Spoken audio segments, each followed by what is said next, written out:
Hi, everybody. Welcome to Counseling 501 Ethics. And tonight we're going to discuss on our first forum the content that we see in informed consent form. So after reviewing an informed consent form from True North Christian Counseling, this consent form was about 3 pages long. I've looked at other ones that can differ from like 3 to 15, depending on what their company does and what their counseling services do. But this one specifically stated what their counseling services were about, and that they applied therapeutic and Christian principles to their counseling services, and that if you did not want that to be applied to your counseling services, that you may want to look for care somewhere else.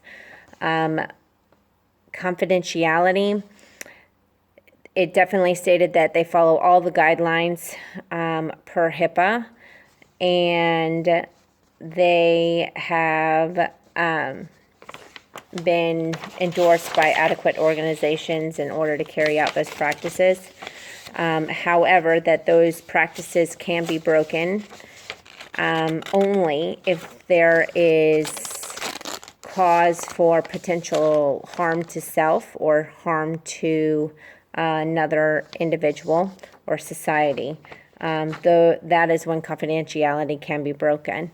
As far as the state of Florida is concerned, our state indicates that an informed consent form has to be signed every time a new treatment is presented to the patient. So they come for counseling, they have an informed consent form. They have to go to inpatient counseling, another consent form has to be signed in an inpatient facility. And whether or not information can be shared back between the counselor and the inpatient facility, and then the counselor, the inpatient facility, and the outpatient treatment facility.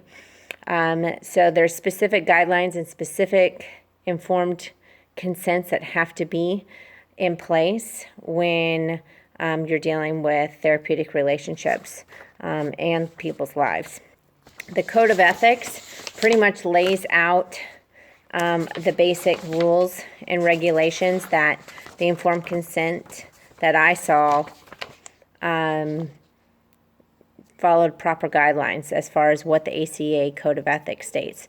In Section A2, clients have the freedom to choose whether to enter into or remain in counseling relationship and need adequate information about the counseling process and the counselor.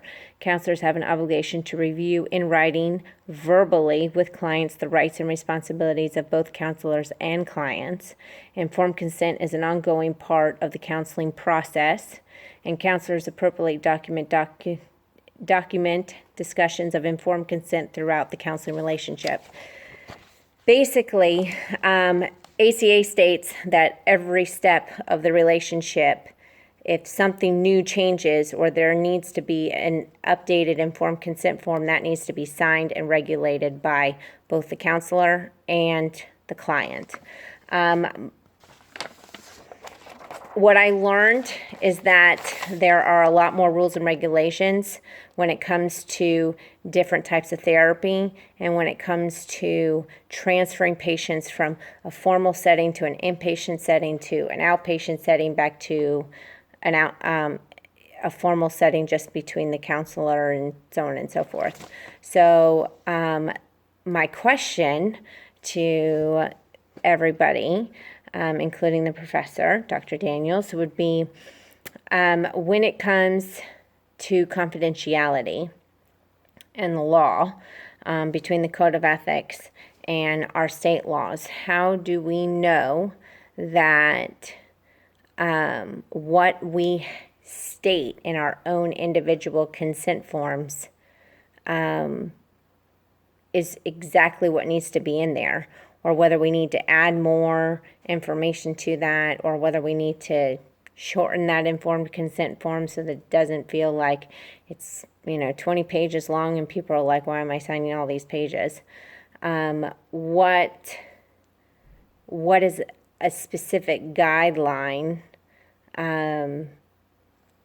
to laying out in detail what an informed consent form would have? hope you guys have a great day. Bye-bye.